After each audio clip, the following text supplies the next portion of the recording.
It's Jim, it's Amadeus, and it's Wednesday. Welcome to the show, everybody. And Amadeus, fun night last night, all kinds of action going on. Give us a recap of what you thought of last night's action. Yeah, so it was a big night in the Copa Libertadores. Definitely some interesting matchups. We saw River Plate win 2-0 against the Strongest, so they sealed their spot in the round of 16. Fluminense, though, they also secured their spot barely with a 1-1 draw at home against Sporting Cristal, and Sporting Cristal had a chance to go through with a win in that match. So that was definitely an interesting one. In the other group, we had Atletico Paranense, seal their fate at the top of the group with a big 3-0 win over Alianza Lima. And the other big one in that group was Libertad and Atletico Mineiro. Libertad needed to win that game by 2 goals at home to advance, and they came away with a 1-1 draw. They actually took the lead right around the 60th minute, and then they gave up the equalizer less than 5 minutes later. So they had a bit of momentum for a few minutes, and then they just let it go. And after that, it was back to a snore fest. Well, there you go. So that was then, and this is tonight. So we got games going on tonight, and let's bring them up here for folks to check out. Let's see. Let's get to the soccer, and we got the 6:00 game on BN, both in the U.S. and Canada, is Independiente, and that's Medellin. Is that correct? Or yeah, Independiente Medellin. Okay, I was about 60% right on that one. And they're playing Internacional. Yeah. So that's going to be definitely an important match. Those are the two group leaders, or those are the two top teams in the group.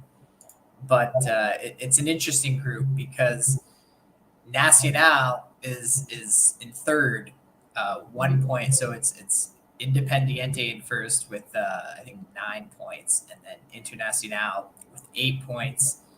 Or no, sorry, Independiente with 10, Internacional with 9, and Nacional with 8 points. And Nacional is playing a Metropolitanos team that is 0-5 in this group stage. And that is a nice home match for them. So Nacional really, they just need to win to go through. And that makes this Internacional Independiente Medellin match even more interesting, because even though these are the top two teams in the group right now, only one of them can go through pretty much. It's winner goes through. And if it draws, then Independiente will get to go through, assuming Nacional wins their match against Metropolitanos at home. But yeah, so it definitely, we're expecting Nacional to win. They're -800 favorite against Metropolitanos, hasn't won a match or even drawn in the group stage. So that puts a lot of pressure on this match, because it looks like only one of them will go through. Internacional is at home, so they're obviously they are -225 favorite too. So they are the better team, and they tend to play a lot better at home. But they're not leading the group, and a draw will see them out of the competition. So they have to go for the win here. But Independiente, they lead the group, so definitely going to be an interesting match. Well, then we've got the late game, which comes up at 8:30. I'm sorry. Is that Aucas? AUCAS? Aucas? Yeah, Aucas. Aucas and Flamengo. And that's the 8:30 game. Yeah, so Flamengo is a big -700 favorite in that one. They actually trail in their group. They're second place in their group. They can't. They can't really get. I guess they could if they were to lose and Nublense were to beat Racing. There's a chance Flamengo could get kicked out. But really, all they need is a draw to secure their spot. If they should win this match easily, but even a win doesn't guarantee they win the group, because Racing Club actually leads the group 2 points ahead of Flamengo. So Even if Flamengo wins, a draw would put them level with Racing Club. If Flamengo wins by 1, Racing Club draws, Racing Club would actually win the group on goal differential. If Flamengo wins by 2 or more, then Racing Club needs to win the match to win the group. That sounds like a very interesting game then at 8:30. Yeah, there's a lot of mathematics and mental gymnastics you have to do for these last rounds, Jim. Yeah, it's literally just it's not that more so the handicapping is just looking at the teams and knowing, okay, who needs to do what here. You gotta stand out there with the calculator and and sit there and go, okay, let's go through this one, this one, and this one, because I mean, as you say, the mental gymnastics can get pretty wild in that situation. Yeah, right. Because then you have the situation where, Racing Club could draw and they could win the group if Flamengo, let's say Flamengo wins and ties them on points, but Flamengo only wins by 1. Then Racing wins on goal differential. But if Flamengo wins by 2, then it doesn't matter. As long as Flamengo wins by 2 or more and Racing draws, then Flamengo has the better goal differential, so they would win. Right. But then if Racing just wins in general, they clinch the group. They control their fate. Well, I mean, that's the most important thing, right? It just, if you control your own fate and you can win, then that basically is game, set, match, right? Yeah, and we saw Atletico Paranense was in the same situation last night. So there was that situation where the other 2 teams in the group, Libertad and Atletico Mineiro, basically, if Libertad had won by 2, they could have kicked Atletico Mineiro out of the competition. And then obviously Atletico Mineiro just needed to lose by 1 or better to advance. But they had a chance to still win the group if Atletico Paranense, dropped points somehow. But Atletico Paranense was at home to the weakest team in the group, and we saw them just come out and smash 3-0. So obviously, these teams know the importance of winning the group, getting that better seed. And especially when they have the chance at home in the final match day against a weaker team, they're going to take it. And that's what we do see here. We see a lot of the bigger teams tend to be at home in this final match day. So obviously we had Atletico Paranense yesterday, but some examples today. Internacional is the better team. They're minus 200 at home. We got Flamengo is a massive minus 700. Racing Club is a minus 200 favorite at home. So these are teams that are some considered some of the best in their country, and they play in the bigger leagues like Argentina and Brazil. And you're going up against, still one of the best teams from a country, but a smaller country like, Paraguay, Uruguay, Peru, smaller leagues, lesser talents. So, yeah, these are matches that you expect the favorite to win. Now, how much? You never know. River Plate was a minus 1,100 last night, so they were favored to win by 3. And they only won the match 2-0. They scored that second goal almost at the 90th minute. So anything can happen in these matches for sure. And usually does.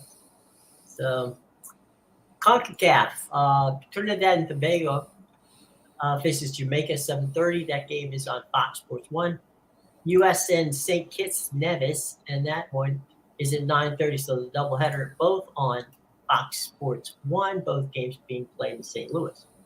So there you go, boys and girls. That's I think if the U.S. can't beat St. Kitts and Nevis, that might be a problem. You know what, Jim? You never know. And this is why I'm not following the Gold Cup, because last night we saw Canada tie 2-2 with Guadeloupe. Right. So yeah, and that was a match. Again, Canada, another team who's been off even longer since the CONCACAF Nations League. Right. They did not start Alphonso Davies. They did not start, Jonathan David. They did not start any of their star players, just like we saw the U.S. did. And what did they do? They came away with the draw. So, not following the Gold Cup, I don't trust these teams. They're putting out dumb lineups. Right. And like I said, the players are there. They just played in Nations League. Yeah, it's their off season, but, you can decline the call when Team USA calls. Tyler Adams doesn't have to say okay. He can say, it's the off season.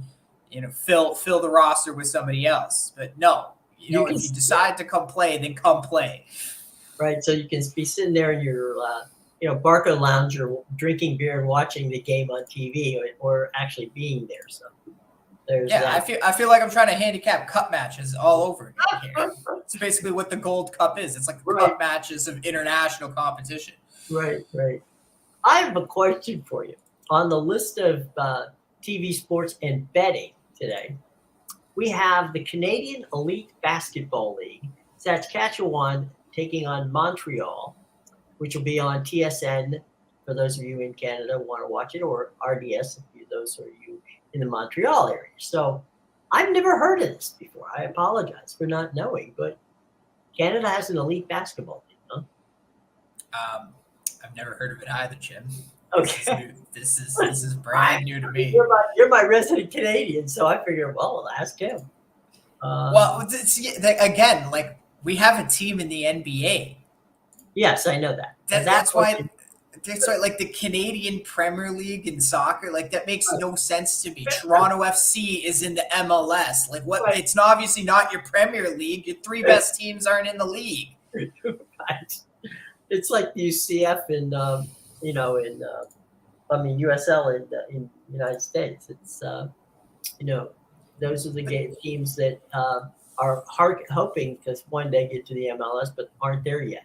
But the USL doesn't call themselves a Premier League. They know what they are. So, like, I think it's absolutely absurd for Canada to call it the Canada Premier League when you have teams like Halifax in it and Right. like the Cavalry FC. Yet you have Toronto, Montreal, and Vancouver in one of the biggest leagues in North America. So how can you even call your three best teams are in the Canadian Premier League? How can you even call it a Premier League? It's absolute. I don't know who named it, but they need to be fired. They didn't ask us. They did not ask us. Let's roll down the Major League Baseball. We have an early game that just started. Minnesota and Atlanta. The Nationals will be at the Mariners. It's a 4:00 game. Cincinnati is at Baltimore. It's a 7:00 game. 7:05 Padres and Pirates. Your San Francisco Giants are in Toronto. 7:07 tonight, first pitch. Miami's in Boston. That's a 7:10 first pitch. Also at 7:10 first pitch is the Mets and the Brewers. That game at the City Park in New York. Houston at St. Louis. That's the 7:45 start. Detroit and Texas. That is a 8:05 start. Also at 8:05, it's the Phillies and the Cubs. Cleveland is at Kansas City. That's an 8:10 start. 8:40 start is the Dodgers, the Rockies. White Sox and Angels. That game is a 9:38 first pitch. 9:40 first pitch is the Rays and the Diamondbacks, and the Yankees have a 9:40 tip. They'll be throwing that first pitch. The Oakland A's out at the Coliseum. That's 9:40. So those are your baseball games for today. Another Toronto team. We got less than 5 hours before the game starts, and they haven't even announced a starting pitcher yet. Well, it's always a surprise. They got, they've got the Bill Belichick idea. Don't tell anybody until you have to. I guess the interesting thing, Ohtani set a record last night. Not that should be a surprise, but he was the first pitcher ever in Major League Baseball to hit 2 home runs in a game and strike out 10. Just another day at the ranch for Mr. Ohtani. Just another day. Just another day for Ohtani. Yeah, it's we talked about this guy's contract, right? Which we would both like to be his agents on that one. It's just his world, and we're just renting. But what a phenomenal athlete Shohei Ohtani is. I mean, he definitely never disappoints, and just another. Basically, let's just smack the ball out of the park a couple times. Talk about helping yourself. I mean, we've seen pitchers hit home runs to help themselves, but never 2 in one game and then strike out 10. Yeah, so definitely, good on him. That's what he does. Hit some pitches. So talking about a pitcher that led the league in home runs last year. So yeah. There's a couple guys in college ball. And they were talking about that. I was watching the College World Series last week, and there's a couple of guys that both pitch and also either DH or play a position, usually in the outfield, that want to give it a go when they get drafted. And they've made it clear to the team who wishes to draft them that that's what they would like to do. And I've heard some scouts say that they're kind of shying away from maybe taking those guys because they don't think that either of them are a Shohei Ohtani. I mean, it's a once in a lifetime player, but I don't know. I don't know. Would you draft somebody if you knew the moment that that they made it clear right off the bat that you are, they want to try to be both pitchers and players? I don't really think that Shohei Ohtani is a one of a kind player. Mm-hmm. I'm sure that anybody with enough practice Mm-hmm. can do well at both. So if there's guys out there, enough talent and practice. well, yeah, that too, right? You have to start off somewhat talented, but it's what you do with that talent, right? Mm-hmm. And you can there's always room to improve, and as long as you have somebody that has the motivation, Mm-hmm. Sees Ohtani and says, I'm not going to be the next Ohtani, but I'm going to be better. Then absolutely, I think there's people that can do it, and I don't find that as a valid reasoning to stay away from those guys in the draft. No, I don't either. Look at Matt Carpenter. That when he started off as a pitcher, got injured, went and became a field player. He's a center fielder, and then eventually came back and pitched before his career.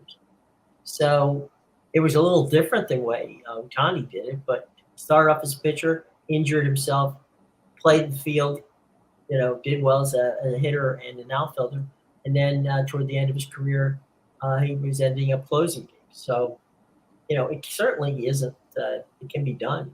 It's just as you say, how best you can get the max out of the talent. And that's the other thing, right? Like these guys are young. Mm-hmm. They don't quite know what they want to be, what Right. position they want to play yet, right? And it's your job as a coach to figure that out and bring out the best of a player in a specific position. So that just tells me if you're shying away from guys like that, that just tells me that that's too much work for you. And you don't really want to look for good players. You're just trying to find the easy, oh, well, this guy's a stud on the surface, and we don't even need to look deeper into him. He's had such a great college career. Let's take him, right? Versus, maybe you can find some diamonds in the rough. And like I said, it's your job as a coach. Okay, so maybe these guys want to be like a Shohei Ohtani, right? You bring them in, you see what they got, and then after watching them in practice and things like that, you go to them and you say, okay, this is what you're really good at. This is what you're not good at. You're never going to be Ohtani, but you could definitely be one of the best shortstops in the league, or one of the best right fielders. So I definitely think, like I said, I think that's just scouts that don't want to put the work in.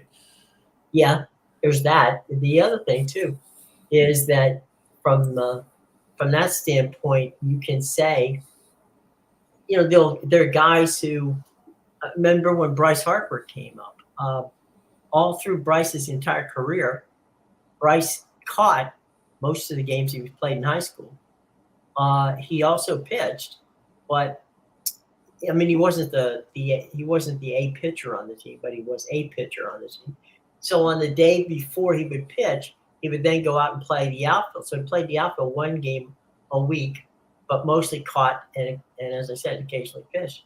So when Washington drafted him, the general manager at the time, well, still is the general manager, Mike Rizzo, basically said that when he and Scott Boras talked, he said, look, I think Bryce is going to be a fantastic player, but he's going to have to play the outfield because we, meaning the organization, we don't want him as a catcher because we're afraid that all the wear and tear on your knees and everything that goes with catching is not that will it will shorten his career potential. So we would like him to play the outfield. So when he was drafted as a. The funny thing is that when you see this in the NFL and you see this in the national in baseball is they draft it instead of naming your position they just say athlete. So that tells you that the position is to be determined. It's not that the moment that we draft third baseman so and so from from the University of Kansas. In the case of Bryce, we draft Bryce Harper, athlete from Southern Nevada University. Yeah, definitely. Definitely a positive from that standpoint. You never want to obviously players play a certain position their whole life, and sometimes they tend to they come around to master it, but sometimes there's situations, and it's not just in baseball. We see it in football too. How many times a guy was a quarterback in college and then ends up being a wide receiver, like Julian Edelman was for the Patriots. So yeah, definitely with that, it's always open, and especially sometimes guys, as you said, are just great athletes, and you look at the player. And okay, they played this in high school, they played this in college, but you as a professional coach, you're looking at it and you're saying, okay, they played that position and were good at it because they were very athletic. Right. But maybe that's not the best position for them. And the coach at the time, right, of the team just needed, put our best player in our best position or whatever. But maybe their skills, their athleticism is actually good for a different part. And we see it all the time, right? Players, especially in the NFL, we see the switch from offense to defense too, right? Yeah. Great players who are wide receivers turn into quarterbacks because maybe their catching skills aren't as good. So yeah, all the time, and I think players should be open to it too. Sure. And I know you get in a mindset like I've been this my whole life, but when you're younger. Yeah, your whole life of 19 years. Yes. Yeah, and that's the thing. It's like it's not a knock on high school coaches and things like that, but when you're younger, sometimes the coach doesn't necessarily do what's best for you, right? It's like it's what's best for the team. I need someone at this position, and this kid's super athletic. I can put him anywhere. So they're gonna play this until I deem otherwise, right? So I definitely think as a player you should always be open because you never know. Maybe there is a position that you're a lot better at than the one you're playing. I know that a number of baseball scouts I've spoken to over the years. When I ask them, when you get one of those guys, when you get an athlete who's, spectacular athlete, and you need them to play a certain position, and it's not their natural position, where are what position usually gets that? In other words, which position has the best athletes to move anywhere else in the field? 9 out of 10 times they tell me it's the shortstop. And if you think about it, shortstops have, tremendous range. They have to go way in the hole sometimes behind the third baseman and throw somebody out all the way across the field. So they got to have a good arm.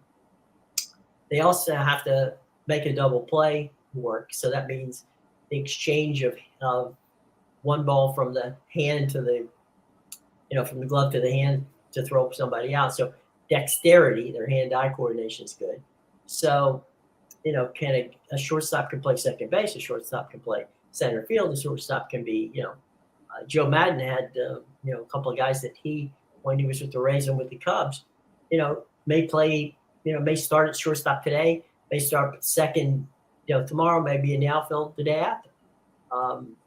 And he had no problem with it because he knew that guy knew that, okay, I'm in the lineup, but the position I'm going to play is definitely going to change as what's the situation we need them to be. So I just thought that, when Cal Ripken came up, he was a third baseman. And so when he came up and the Orioles looked at him and they moved him to shortstop. And the first thing that everybody was saying is, well, he's too tall to play shortstop. Well, it's like, how tall does a shortstop have to be? And he went for a long time at Well, shortstop. that's like the thing, right? Like, he's too short to play quarterback. His Right. hands are too small. Yeah, Kenny Pickett. His hands are too small. Okay, fine, good to hear. He's playing, and the three guys that were taken behind him aren't. So where's that going? So yeah, it just depends on, as you said, your coaching and your ability to understand, appreciate, and evaluate more than anything players, and that happens in soccer as well, I assume, because um, you know as you put together a roster, both you and Sean have railed about the possibility of why do they have so many guys that play the same position? Yeah, definitely. In a lot of the cases, maybe it's just because they're great athletes, right? Mhm. Sure. And you think it can be interchangeable, right? Oh, we don't have a good guy on the right, but we have all these fast players on the left, so throw one on the right. It gives you a little bit of speed there, but they don't necessarily know how to play that wing. Like, I can speak from experience. I grew up playing right wing, Hmm. and I actually switched over to the left wing. And Uh-huh. it's not an easy switch at all. The reason why I switched over to the left wing is because everybody on our team was right-footed and nobody really knew how to use their left foot. So I took it upon myself to teach myself how to use the left foot, which is another reason why I don't understand if you're a professional soccer player and you can't hit it on your left foot. It makes zero sense to me because I taught myself how to kick with my left when I was 8. But anyway, that was a switch. That was something, and you do it for more playing time. There's other factors too, but from that point on, I gave myself an extra weapon because all of a sudden you're the only player that can actually properly play on the left wing, and that definitely from a because especially with crosses in, right, you don't have to cut into the box necessarily. You can and you can trick a lot of people. A lot of people think you're gonna be dominant with the ball on your right, and then you switch it, and they don't necessarily see it coming. So it's not an easy switch to go from one side of the field to the other. Maybe teams will do it just because they have an excess of players on one side, which we do see. But yeah, definitely, it happens all the time in soccer. Another thing that happens in soccer when you're younger is everybody wants to be a forward and everybody wants to score goals, but you need defenders, right? That's the thing is, like, kids want to have fun and they think having fun means scoring goals, but really it doesn't. Right? Having fun is winning, but yeah, like, so that's another mindset. That's another hurdle that you have to jump at a young age, right? You got to teach kids that, like, your job as a defender is just as important as scoring goals to win the game. Right. If you're not keeping the goals out, you're not going to win the game. No, it works importantly that way. My brother, when he was coming up, I have two brothers. One was a pitcher and played the first base, and the other one was a catcher. My brother Tim, who was the catcher, nobody wanted the job, and he just thought, well, okay, I'm happy with giving it a shot. And because he took it, and because he enjoyed it, he excelled at it. And it was simply a matter of, okay, basically nobody wants it, but I think I can play it. And so he did, and played it very well, you know, throughout both his little league days and all the way up and through high school. So Yep. sometimes, you just look at it and say, just like you said, I'll take it, and I'll, if they don't want to take it, I'll take it. and And and and that's the take thing, it right? forward. Like, that's exactly the same thing that happened to me. Is too many players, everybody uses their right foot, everybody wants to play right wing. You're not going to get playing time because you everybody's gotta have a shot. So there's nobody there who can use the left foot. There's nobody there to play the left wing. So I took it upon myself to learn, and I embraced it, and I actually finished my soccer career, if you want to call it that. I only played up until, like, you know before the age of 20, but I ended as a left winger. I played the rest of my years as a left winger. So there you go. And it's one of those positions where, not a lot of people are left footed. It's not as common as the right foot. So, it gave me opportunity. That's for sure. Same thing as your brother, right? The opportunity's there, you get more playing time, and all of a sudden you find out, hey, maybe playing on the left isn't so bad. Mm-hmm. And it's funny because it's like they used to call it, the tools of ignorance is what they used to call when you caught. And now you see the athletics, like a JT Realmuto and guys like that. I mean, they're very athletic catchers, just like you were talking about. Look at the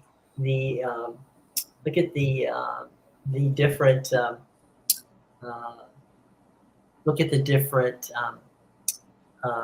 players who have excelled as goaltenders, both in the National Hockey League and in soccer.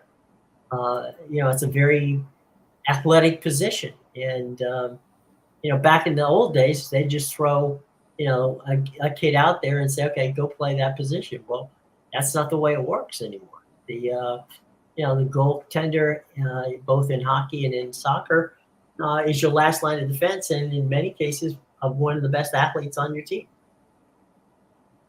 Yeah, definitely. That's actually how I got the goalie position too in hockey, because nobody wanted to play it. It was everybody. You would rotate every week, right? Somebody different would play in that every week, so everybody, I guess, gets a chance. And then eventually you come across the one kid who does it and says, I want to keep playing. Mm-hmm.